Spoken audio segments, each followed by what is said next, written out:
waxa uu ahaa kulan dhaqan oo lagu soo dhaweynayo odayaal ganacsato iyo culamaa u diin ka timi dowlad deegaanka Soomaalida waxaana lahaa qabanqaabada kulankan wabar Maxamed wabar Axmed oo wafdigan ku maamuusay kulan qadan sharaf ahaa oo ay ku sugnaayeen xubno ka tirsan baarlamaanka Jamhuuriyadda Federaalka Soomaaliya wasiir ku-xigeenka wasaaradda maaliyadda ee dowladda federaalka Soomaaliya siyaasiyiin iyo xubno kale oo kala matalaya qaar ka mid ah maamul goboleedyada dalka ugu horeyntii kulanka waxaa ka hadlay xubno ka tirsan baarlamaanka Jamhuuriyadda Federaalka Soomaaliya oo ay qayb ka ahaayeen xildhibaan Daahir Amiin Jeesow xildhibaan Yuusuf Xuseen Gamaadiid xildhibaan Maxamed Cali Cumar Cananuug iyo xildhibaan Khaliif Cabdi Cumar dhamaantood waxa ay tilmaameen sida ay muhiimka u tahay in la dhowro dhaqanka inta kadib soo dhawaada aqyaarta loogu tala galay xafladan ogaaskeena uu hogaaminayo ogaas Cali iyo salaadiinta kale la socda soo dhawaada aadayno farxad gelinaysa la joogistiina runtii idinka daalimayno waa wadayna intii aad joogtiinba xafladahan oo kale waayo wax ka fiican iyo wax la mid ah waad mudantihiin insha Allah meesha aad joogtiin waa idinku soo booqanaynaa oo waan imaanaynaa anagoo salaadiintayna iyo siyaasiyiintayna iyo cuqaashayna kala waa inala socdaan insha Allah aad iyo aad baan idinku baahay qabnay inaan idin barano annakana aadna baratiin soo dhawaada annaga ka siyaasiyiin ahaan garab ayaan idin nahay insha Allah ta'ala dadka marka xuduudaha ku wada nool ee aad yani dhaqanka u tihiinna in xaaladaha ay ku sugan yihiin aad ugu kuurgashaan oo maxaan ku raahdaa waa laga yaabaa mararka qaarkood odayga inuu yiraahdo siyaasadaha gelina waxaan siyaasada ku taqalluqaan ma ahan waxa weeyaan dadkaasi dhibaatooyinka ku nool adinka dhaqan uga ah annaga siyaasiyiin wax badan ka gaalmay jiraan suuragal ah inaan ugu kicisaan oo tiraadaan waxaan adinka idin baahan tahay adinka hor kacayo oo dadka ayagana aad loo warqabo iyadana insha Allah ta'ala waa soo jeedinaya mar kale soo dhawaada aad iyo aad u mahadsantihiin marka ugaas waxaan leeyahay soo dhawow waxaad joogtaa deegaankaadii koobaad deegaankaadii labaad maaha deegaankaadii koobaad waaya gacmo furan ayaan kugu soo dhaweynaynaa insha Allah ta'ala ilaahay ha ku barakeeyo adiga ayaana soo booqday waxaan rabaa inaan ayagana u mahad celiyo salaadiintii halkan joogtay oo soo dhaweysay ugaas Cabdiraxmaan iyo wabarka baadicad marka waxaa laga yaabaa dadka magaciisa inaanan wada xasuusneen laga yaabaa raalli hal ahaado ayagana si gaar ah ayaan ugu mahad celinayaa oo gogashaan qurux badan noo sameysay marka anaga waa ku soo dhaweynaynaa insha Allah ta'ala gacmo furan ku soo dhawow wadankaadii koobaad ku soo dhawow adiga iyo wafdigaada adigaana soo booqday anagana markayna ku soo booqan doonaa insha Allah ta'ala laakiin waxaan ku sheegaynaa inay shaqo ballaaran ku taalo oo cid hawiye dhaqankeeda inaad midaysan laga rabo adigana aad hormood ka noqotid insha Allah ta'ala aad idin soo dhaweynaynaa ugaasideena iyo wabaradeena ilaahay idin garab galo hadal kale ima furna inaan idin hambaliyeeyo kulan kalena aan maaragtay ku ballanno oon maaragtay si hoos u sheekaysano insha Allah ugaas Cabdiraxmaan ugaas Cabdullaahi Islow Cismaan Sheekh Xasan oo ku hadlaya magaca odayaasha dhaqanka ee Muqdisho ayaa soo dhaweeyay wafdigan sida gaarka ah ee loo marti qaaday walaalaheeno alxamdulillah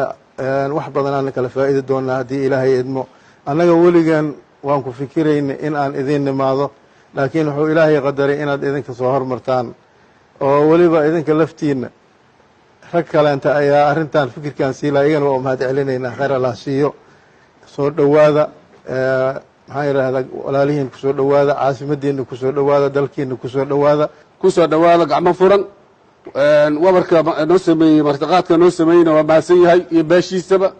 aad baan u mahadsan yihiin ugaas Cali ugaas Nuure iyo wafdigii uu hogaaminayay ee ka yimid dowlad deegaanka Soomaalida ayaa dhankooda waxay ka mahad celiyeen sida maamuus kale ee loogu soo dhaweeyay Muqdisho waxaan aad iyo aad uga mahadnaqayaa soo dhaweynta ballaaran ee beesha baadacade ay noo sameysay oo midkan maanta uu ka mid yahay kuwa ka horeeyay ay jireen aad iyo aad baan uga mahad celinayaa anigoo ku hadlaya magaca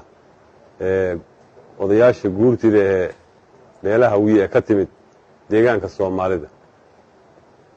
walaalayaal aad baad u mahadsantihiin boqolkiiba boqol insha Allah wixii arrimo iyo wixii dana ah iyo wixii hoose ee dhaqanka ku saabsan waan ka wada hadli doonaa hadii Alla idmo waxaan rajaynayaa inaad mahadnaqaas iyo salaanta aan idinkaga wado beelihii aan ka soo tagnay iyo wafdiga ila socda labadaba aad naga guddoontaan. wasiir ku-xigeenka wasaaradda maaliyadda ee dowladda federaalk soomaaliya cabdulaahi sheekh cali qaloocow oo dhankiisa madasha ka sheegay ayaa sheegay in ay tahay in muhiimad gaar ah la siiyo odayaasha dhaqanka. intaa kadib waxaan dhammaantiin idiin soo gudbinayaa salaanta wabar cabdille wabar cabdi oo si toos ay la soo hadlay markuu idinka arkay tv-ga martiqaadyada ladiin samaynayo ayuu wuxuu iga codsaday inaan idiin soo gudbiyo salaantiisa guud ahaan iga guddooma. ta kale waxaan si gaar ah aan rabaa halkan inaan uga mahadiyo awowgay marna wabarkii baadacadda ah wabar maxamed wabar axmed. runtii beeshan beelweyntan ka timid ethoobiya waxay kaga duwan tahay beelaha kale oo isla ayaga ah oo waddankana in ay yihiin beelo isku xiran oo hal ugaas leh oo hal suldaan leh oo hal dariiq leh oo hal meel iskula dhimanayo. kolley waa la socotaan aqoon gaaraan u leeyahay waddankaas. waxaan si gaar ah uga mahadinayaa uguna mahadinayaa awowgay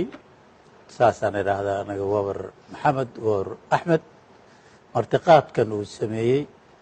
uu beeshi mar labaad. wabar maxamed wabar axmed wabar cabdi oo ugu dambeyntii kulanka ka hadlay ayaa u mahad celiyey odayaasha dhaqanka ee soo gaaray muqdisho. hogaaminaya uwaas cali uwaas nuure uwaas cismaan uwaaska beelaha hawiye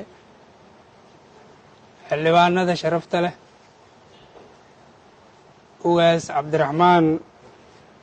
uwaas cabdulaahi uwaas maxamed islow cismaan sheekh wasiir ku-xigeenka wasaaradda maaliyadda odayaasha nabadoonnada culamaa udiinka haweenka dhallinyarada guddoomiyaha qurbo joogta ambaasatoorka dhammaan xildhibaanada iyo wasiirada hirshabeelle asalaamu calaykum waraxmatullaahi wabarakaatu. salaan kadib walaalayaal soo dhowaada. kulankani wuxuu ahaa kulan qada sharaf ee aan ugu talagalnay wafdiga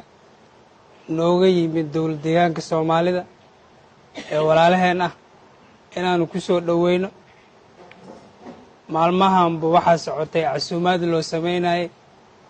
marka waxaan leeyahay oo keliya meeshaani iga furan waxay ahayd oo keliya soo dhowaada. wixii hadal iyo sheeke ee waa noo dambeeyaan insha allahu tacaala. inta soo ajiibtay ee kasoo qayb gashayna aad iyo aaday u mahadsan yihiin. ragga la socda ee culummada oo doctor xasan oo ugu horeeyana waan ugu mahad celinaynaa, asigana waa salaamayaa iyo dhammaan walaalahayga kale salaadiinta ee socda. waa mahadsantihiin dhammaantiinba. raalli ahaada wixii ma aragtay dulduleelaha ee gogoshaani leedahay ka raalli noqda. aad iyo aadaan mar labaad iyo mar saddexaad ba idinkaga mahad celinaya.